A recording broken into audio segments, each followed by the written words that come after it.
What's up, Ultimate Hoop San Antonio? Pat Fridley, league coordinator. Josh Martin, Ultimate Hoops staff. And we've got our Week 4 recap and our Week 5 look-ahead preview for next week. Let's start with what happened last week. We had 4 games on the slate, 4 winners, 4 losers. Josh, what do we got? Well, we have Pimpin' Ain't Easy versus the Benchwarmers. Okay. Close game. Very close game. Pimpin' Ain't Easy with the win, 59-57. I did keep stats for this game. I know you came over in the second half from coming over there on the other side. Your thoughts on what happened with the production from Pimpin' Ain't Easy? Well, they needed this win. This was their first one of the season. This makes them 1-2. Still not where they want to be, but obviously you got to start with the win. Gary Skelton killed the stat sheet. 22 points. Mr. Mismatch. We call him this every week. Pernell Cole, 13 points, 11 rebounds, double-double. He's their big man. And Paul Segreto chipping in from the outside with 13 points. He's the only person on their team that attempted a 3. He was 60% on 3 of 5. They put together an all-around good team effort, and this is without Devin Moore, Bearded Wonder. They're kind of their go-to guy, and still no Jaren Johnson from his ankle sprain the week before. So those are 2 high-volume scores that they were missing, and they still pulled out this win. Although not easy, they got it done. The Benchwarmers had good production from Santos Carrion, Austin Long as well.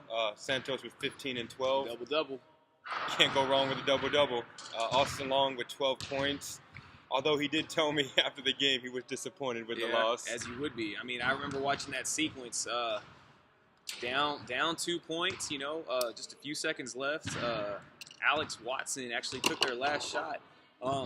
He might not have been aware of the clock situation because he pulled up a really tough 3 with about 5 seconds left. He probably could have looked for a better shot, but they're learning as they go. He chipped in 15 points, so it's not like he didn't contribute. Right. This is just a win that they'll have to learn from. I'm sure they're tired of learning from losses, being this is their 3rd one in a row, but they'll have a chance to bounce back next week. That's right.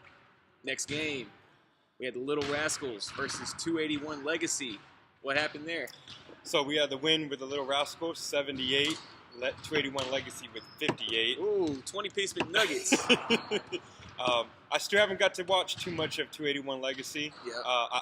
From what I heard, they do play really hard. They do. I watched some of that game. They play with a lot of energy. They do. They're still figuring it out. This is their 2nd game of the season. Just a bunch of guys that were thrown together. They still got to play together, learn how everyone operates. But they obviously have the tools. Brian Sosa, double-double, 13 points, 11 rebounds. He's their stat sheet stuffer. Chris Bashford has a very Chris Bosh-like game. 20 points, 13 rebounds. He's their big man. He shoots it from the free throw line. He shoots it from the mid-range. And he gives them a little bit of everything. He faces up. Chris Bashford, a.k.a. Chris Bosh, put it in for him. It wasn't enough, but, I'm looking at the potential these guys have, and I'd be excited if I were them. This is only 2 games for them, so they've got a lot to look ahead to. Right. What happened with the Rascals? The lunch crew, D. Jackson, Harlan Laundrie, they just put it together. Too much shooting from the outside, too many rebounds. D. Jackson with 11 rebounds, 19 points. Yep, double-double. He says, quote-unquote, I'm a stat sheet stuffer. Wait. Quote-unquote, I'm a stat sheet stuffer, dog. That's D-Jack right there for you. Yep. And then Harlan Laundrie with 19 points from the arc, some layups too. I think if they get Ernest back in the lineup, I know he's missed a couple games. Ernest Espinoza. Right. He can come back and give him that 2-man game with him and Harlan as well. Yeah, this puts Little Rascals at 2-2, so they're now 50%. They're heading in the right direction. A good all-around team effort right there. I mean, no one really stood out. I mean, as you see, D had 19, Harlan had 19, Eddie off the bench with 14, Brian, 14. Everyone, there's an even consistent. Yeah, even contributions, which led to a 20-point win. You play like a team, you're going to win. Right. Next game up, what do we have? So we had Victoria's Secret versus Controlled Chaos. Controlled Chaos with a win, 91. Victoria's Secret, 79. Yeah. I did get to watch this game because I did not have to take the stats. So I went over there and got to see what was going on. Controlled Chaos, doing what they always do. They wear you down in the second half. They got a lot of size. A lot of size. Sean Clinton with 26 and 7. Yep. Aaron Go-to guy. Aaron Sam's 12 and 18. Big time double-double. Big Mr. time. Zach Randolph himself, And who didn't take kindly to my prediction. that's right. I wanted to bring that up. Yeah, I mean, I said I was going to go Skip Bayless You on sure it. did. When you say Skip Bayless, you obviously know you're pulling a hat. You know, you're pulling a rabbit out of a hat and trying to make something that's not, probable happen. But I went with Victoria's Secret, and they did give them a little run in the beginning. They got the lead up early. They were playing hard, Traditionally, you would think Victoria's Secret would have been blown out by these guys, but, they lost by 12 and gave them a good game. So, Aaron, you can't be too mad. You got the win. Man. You proved me wrong. And that's all we're looking for. He said he's going to see you guys in a couple weeks. Yeah, 2 weeks. Gotham City. Him and Kai Long were talking as well. So, absolutely. It's going to be a great game the next couple of weeks between you and them. Yeah. For Victoria's Secret, another L, still defeated, 0-4. But let's try to look at some bright spots. Evan Houston, 26 points, 8 rebounds. Alex Balfour contributed also with 21 points. That's right. So you have 2 guys in the 20s. Everyone else contributing. I think, Josh, the biggest thing that you have to take away as a positive for Victoria's Secret was in their first 3 games as a team. There was a total of 6 assists in their first 3 games. 2 assists in each game. 2, 2, and 2. Last week, as a team, they had 16 assists, which means you're playing a lot better. There's a little more continuity. So if you have to take a positive, I would say that. You went toe-to-toe with the defending champs, the best team in the league. So that was without Grayson as well. Again, he missed the 2nd game in a row. So things are looking up for them. They are. They are. They're halfway done. They got a whole second half of the season to put the past behind them. So they might catch 1 or 2 or 3 or 4, So hopefully. Yeah. Good group of guys there. Our 4th and last game, although it was our first game of the night, was Gotham City, your team, and Never Retire. So Gotham City with the win, 108, Never Retire, 88. So putting over 100 points on them. I know this was a lot of shooting, lot of good shooting from both teams. A lot of shooting.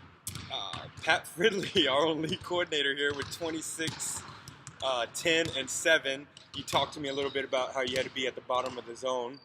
You don't normally like to play down there. We went in a 2-3 zone. Okay. We only have 5 guys, so right.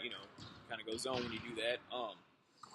I'm not a big-time rebounder. I'm a shooting guard. I play on the perimeter a lot, but I had to play the bottom of the 2-3, which was probably what led to those 10 rebounds because I usually don't get that many. But honestly, as far as the game went, like I said, Never Retire plays as a team. And in the first half, they were playing as a team, and we weren't so much. And it was a single-digit game. I mean, it might have been like a 4 or 6-point game at halftime, Okay. And so we're playing stupid, and they're, busting their tail, trying to get a win. We needed to take more of a mentality like they had. So shout out to Never Retire because this was our 4th game of the season, and as you've seen me say previously, we needed to play more as a team, and it was, the underdogs, Never Retired, that actually got us to play like a team for once. It took them playing so close to us for us to finally tighten it up, and I was glad to see us in the second half finally put it a little bit together. I was a little nervous. Jarrell came in for Never Retire in the second half. Yeah, he's one of their big-time guys. He came in late. Came in very late, but... I think right at halftime. Right. Still managed to get 23 points. He's a good shooter. A lot of that, He can heat it up. A lot of that was because when he came in, it was a shootout on both ends. We were just trading threes. Everybody was it was a 3-point contest within a game. So, a lot of it came from that, but you're able to put 23 in one half, that speaks a lot. Who else contributed for them? So Josh Velos. That's their big man, Excuse me if I'm mispronouncing the name, Josh. Big man with 15 and 7. 15 and 7, yeah. Good production there. Going against your big men with Kai Long. We got a lot of big men, so I mean, that's a tough matchup for them. On that end, still put 15 on us, still grab 7 boards. That I'm not. We won by 30, but I'm still not discounting that team. So They'll get some wins. I know they will. Oh, man, they've already got one. Got one. If you'll notice, last week I would always call them the free agent team. I'm no longer calling them a free agent team. That's just never retire. That's a team right there. So they got a lot to look forward to. So at the end of the week, we've got after week 4, we've got Gotham. We've got a win, goes to 4-0. Victoria's Secret goes to 0-4. You got Pippin and Easy. Pippin ain't easy, going at 1-2. Never Retire going to 1-2. 281 is split at 1-1. Control Chaos still remains perfect at 4-0. The Little Rascals are at 500 with a 2-2, and the Benchwarmers have dropped to 1-3. What do we got next week? Well, we also have Gotham and Victoria's Secret. Yeah. My prediction, you guys being on that team, Gotham, with you and hot shooting from Pete Manning. Hopefully you have Courtney back for some rebounds as well. Yeah. You guys should maybe not coast away, but you should get the win. Yep, still haven't had our full team. We've had 5 to 6 show up at a time, so we don't know what we all play like yet.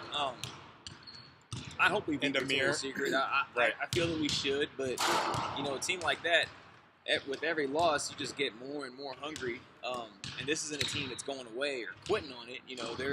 They've played better every game leading up to this, and they went toe to toe with the defending champs last week. So we're going to face a hungry Victoria's Secret team. So we've got to come prepared for that.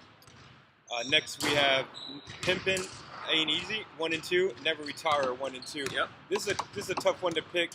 Records are both the same. It is, right. I'm going to go with... And they both play alike, as a team. Right, they both do play a lot. As far as maybe shooting and hustling and defense, all that kind of combined, I'm going to go with Pimpin' Ain't Easy. Okay. And so my reason behind that is the production with Gary, the production from Cole.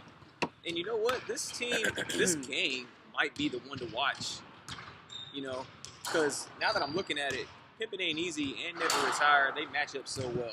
You got Jarrell on Never Retire, then you've got Devin Moore on Pippin' Ain't Easy, then you got Jaron Johnson on Pippin' Ain't Easy, then you got Anthony Meza matching up with him on Never Retire.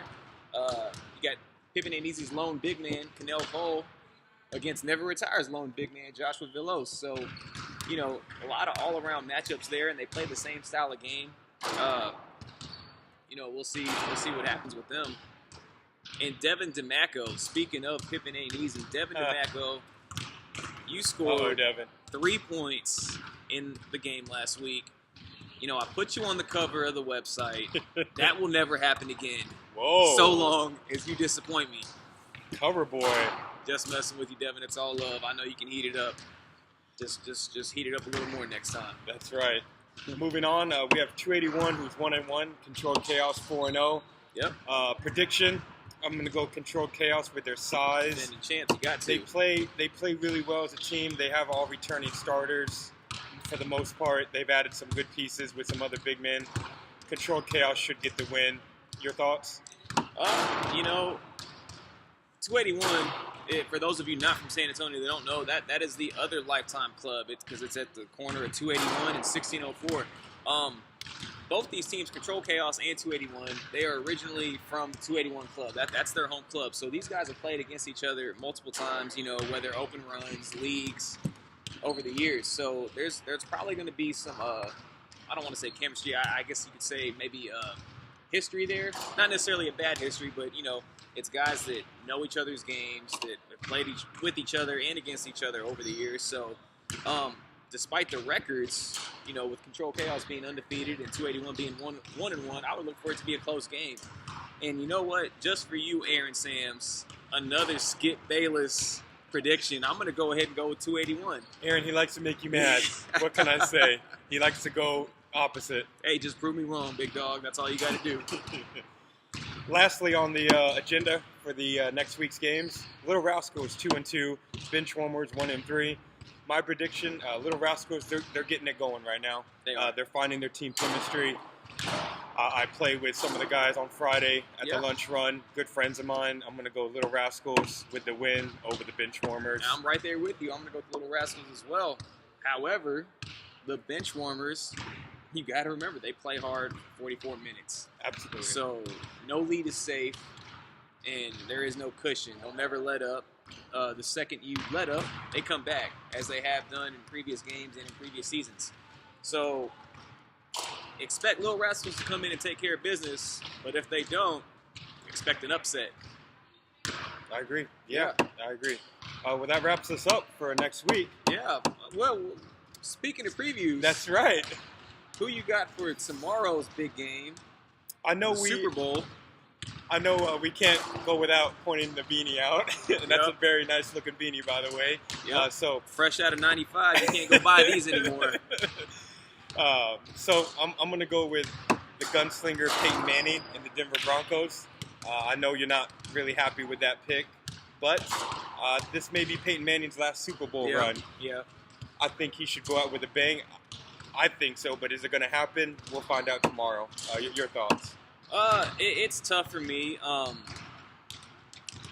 You know, my dad got me this beanie over 20 years ago. When he would just happen to be passing through Charlotte. So, you know, as a little kid, I got the beanie, and the Panthers just became one of the teams that I liked. You know, they're in the Super Bowl with a chance to win it. I am a fan of Cam Newton, so, you know, naturally I kind of want to go for them. But like you said, it is one of the all-time greats, Peyton Manning's probable last ride, and you kind of want to see him go out on top. So I guess you could say it's one of those games where I'm not, no matter who wins, I'm happy for something, you know. But I'm still going to want to go for the Panthers, you know. Cam Newton. Right. Have fun. Have fun doing that. We'll see what happens tomorrow. Should be a good game. Should be. And good games coming up next Wednesday. So we'll see you guys next week. Pat Fridley, league coordinator. Josh Martin, Ultimate Hoop staff. All right. Signing off, San Antonio. See y'all later.